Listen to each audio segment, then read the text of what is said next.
Subscribe کیجئے ہمارے channel شاہد رجا اشرفی آفیشیل کو اور بیل آئیکن کو پریس کیجئے جس سے آپ کو نئے نئے ویڈیو کی نوٹیفیکیشن ملتی رہے۔ تو ناظرین السلام علیکم ورحمۃ اللہ وبرکاتہ۔ آج کا بیان حضرت ذاکر علی نوری کا بیان رہے گا کہ اللہ کی پکڑ کس طرح ہوتی ہے اور کس پر ہوتی ہے۔ ہر نوجوانوں کے لیے بھی ایک پیغام ہے اس میں، تو پورا بیان ضرور سنیں اور اس پر عمل بھی کریں۔ تو چلیے بیان شروع کرتے ہیں، اور بیان شروع ہونے کے بعد آپ ضرور ویڈیو کو لائک کریں اور ہمارے چینل کو ضرور سبسکرائب کر لیں۔ تو چلیے بیان شروع کرتے ہیں۔ اچانک اللہ پکڑ کب کرتا ہے؟ سڈنلی آدمی تندرست ہے، سب کچھ نارمل ہے، کوئی ایسی چیز نہیں، انڈیکیشن نہیں کہ لگے کہ ایسا ہوگا، اور سڈنلی کچھ ہوتا ہے، آدمی سب ختم ہو جاتا ہے۔ ہم قرآن کی روشنی میں اسے سمجھتے ہیں تاکہ میرے پیارے آقا صلی اللہ علیہ وسلم کے پیارے دیوانوں ہم اپنی سوچ کو درست کر سکیں۔ اللہ ارشاد فرماتا ہے فَلَمَّا نَسُوا، بھلا دیا لوگوں نے۔ توجہ چاہوں گا جو میں عرض کر رہا ہوں، جب بھلا دیا لوگوں نے، بھول گئے، کیا بھول گئے؟ پتا چلا کوئی چیز ان کو یاد دلائی گئی اور وہ بھول گئے، تو اب قرآن سے پوچھتے ہیں اے میرے مولا کیا بھول گئے لوگ؟ تو قرآن کہتا ہے ما ذکروا، ان کو جو نصیحت کی گئی، جب نصیحت کی گئی تو اس نصیحت کو وہ بھول گئے۔ اب آپ شاید سوچتے ہوں گے کہ نصیحت سے مراد تقریر ہے، وعظ ہے، تو یہاں میں آپ کو سمجھاؤں، وعظ بھی نصیحت ہے، اور مفسرین فرماتے ہیں کہ بندے کو نصیحت کے لیے اللہ کبھی روزی میں تنگی دے کر نصیحت کرتا ہے، سنبھل جا، کبھی بیماری کے ذریعے نصیحت دیتا ہے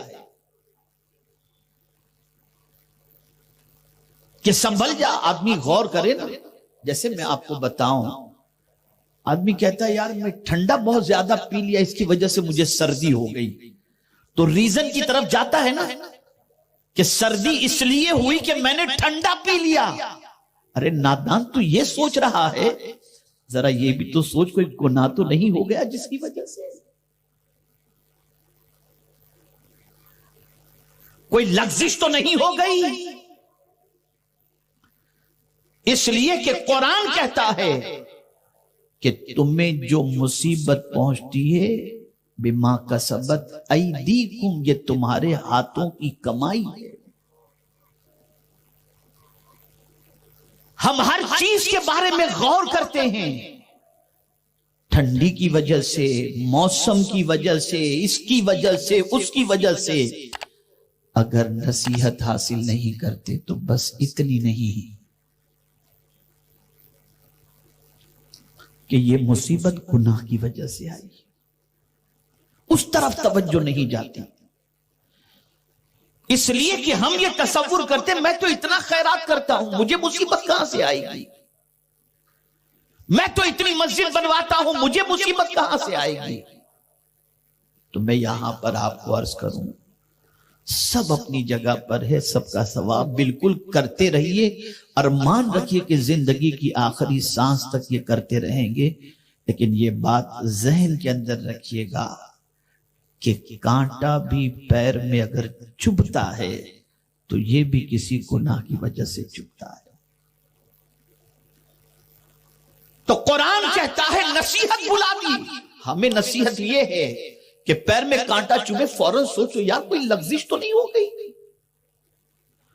کوئی اللہ کی ناپسند بات تو میری زبان سے نہیں نکل گئی، اچھا خاصا کاروبار خراب کیسے ہو گیا؟ کہیں نماز قضا کرنے کی وجہ سے، گندی پکچریں دیکھنے کی وجہ سے، اس وجہ سے تو نہیں، ہم تو سیدھا جاتے کسی نے ہماری روزی باندھ دی، سیدھے ادھر چلے گئے۔ بابا ذرا دیکھو تو صحیح کسی نے جادو تو نہیں کر دیا؟ ارے خدا کے بندے، اگر اس نے کیا بھی ہے تو اس کو اپنی جگہ پر رکھو، لیکن تم یہ بھی تو دیکھو تم سے کوئی گناہ تو نہیں ہو گیا، تم سے کوئی لغزش تو نہیں ہو گئی؟ قدرت تمہاری روزی کو تنگ کر کے، تمہیں بیمار کر کے تمہیں نصیحت دے رہا ہے، لیکن تم اس کو نصیحت سمجھتے ہی نہیں۔ کیوں فرمایا گیا؟ آقا کریم صلی اللہ علیہ وسلم ارشاد فرماتے بخار کو برا نہ کہو، اس لیے کہ بخار جسم کے گناہ کو مٹا دیتا ہے۔ پتا چلا یہ بیماری گناہ مٹانے کے لیے آتی ہے، اور تمہیں یاد دلایا جا رہا ہے کہ سن لے کوئی گناہ ہو گیا جس کی وجہ سے یہ بیماری آئی ہے۔ لیکن یہاں تو یہ کہتے ہیں موسم آ گیا، یہ ہو گیا، یہ ہو گیا، وہ ہو گیا، گناہ سے توجہ ہٹی تو قرآن کہتا ہے فَلَمَّا نَسُوا مَا ذُكِّرُوا، بھلا دی نصیحت۔ کس کو یاد ہے آج یہ نصیحت؟ یاد ہے کسی کو؟ کتنے لوگ ہیں ایسے جن کو رزق میں تنگی ہوئی، بیماری آئی، پریشانی ہوئی، اولاد سے آزمائے گئے، تو اللہ کی بارگاہ مولا ہمارے گناہوں کو معاف کر دے، بول گئے۔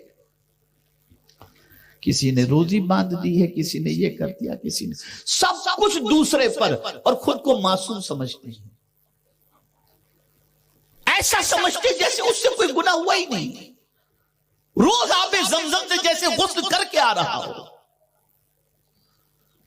تو قرآن نے کہا جب نصیحت بھلا دی گئی یا بھول گئے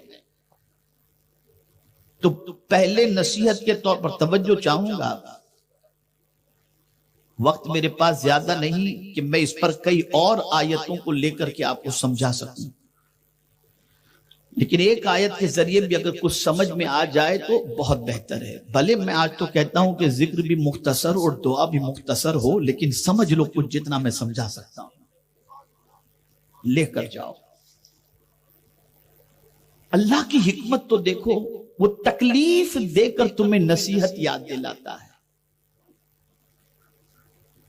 تمہیں نصیحت کرتا ہے کہ بندے ذرا اپنے گناہ کو یاد کر، سنبھل جا، ذرا سنبھل جا۔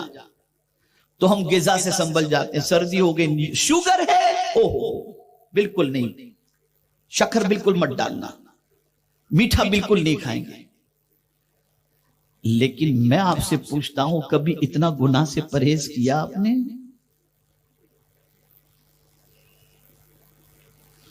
کبھی بچے اتنا گناہ سے آپ جتنا ڈر آپ کو شوگر کا ہے، جتنا ڈر بلڈ پریشر کا ہے، اور اس کی وجہ سے جتنا پریکوشن چیزوں میں لیتے ہو، کبھی ہم نے اتنا پریکوشن گناہ سے کرنے کی نہیں؟ اب تو آج کے بعد اب گناہ سے بچیں گے، نہیں بھائی اب گناہ نہیں کریں گے، یہ ساری تکلیف گناہ سے، نہیں بول گئے۔ کورونا میں جب مسجد کے دروازے بند ہوئے، رونے لگے، پریشان ہوئے، اور یہ ساری چیزیں قدرت کی طرف سے ایک یاد دلانا ہے، مت بھولو میرے بندو میرے ہاتھ میں سب کچھ ہے، یاد دلا رہا ہے اللہ عز و جل۔ اب کچھ لوگ ایسے ہیں کہ اس کے بعد بھی نہیں سنبھلتے، ایک تو نصیحت کے ذریعے، کچھ تقاریر کے ذریعے، جیسے اجتماع میں آپ آئے، کچھ نصیحتیں آپ کو کر دی گئیں، جمعہ میں آپ گئے، خطابات آپ نے سنے، اس طرح سے کچھ نصیحتیں آپ تک پہنچی، اور اس طرح سے واعظ کے ذریعے بھی آپ کو جو ہے وہ نصیحت، واعظ و نصیحت آپ کو کی گئی تاکہ آپ سنبھل جائیں، لیکن نہیں بس۔ تو ایک طریقہ تو اللہ نے آپ کو سنبھالنے کا اور ہم کو سنبھالنے کا یہ کیا کہ واعظ و نصیحت کا مسجد کے اندر اہتمام۔ دوسرا طریقہ بیماری، تنگ دستی، اس کے ذریعے اللہ چاہتا ہے کہ بندہ سنبھل جائے اور نصیحت۔ اگر ویڈیو اچھی لگے تو ضرور ویڈیو کو لائک کرے اور ہمارے چینل کو سبسکرائب کرے، اور بیل آئیکن کو ضرور دبائے تاکہ ہر ویڈیو آنے والی ہو جو بھی ہو آپ کو ملتی رہے۔ تو اللہ سے دعا کرے کہ اللہ ہمیں اور آپ کو ہر نیک عمل کرنے کی توفیق عطا فرمائے۔ ہر بلا مصیبتوں سے، پریشانیوں سے، آفتوں سے، بیماریوں سے حضور صلی اللہ تعالی علیہ وسلم کے صدقۃ الفعل سے حفاظت فرمائے، اور مسلمانوں پر جو بھی ظلم ہو رہے ہیں مولا ان سب کو نیست و نابود کر دے جو مسلمانوں کے پیچھے پڑے ہوئے ہیں۔ تو چلیے ملتے ہیں اگلی ویڈیو میں۔ السلام علیکم ورحمۃ اللہ وبرکاتہ۔ ویڈیو اچھی لگے تو ہمارے ویڈیو کو لائک کریں اور ہمارے چینل کو سبسکرائب کریں۔ شکریہ۔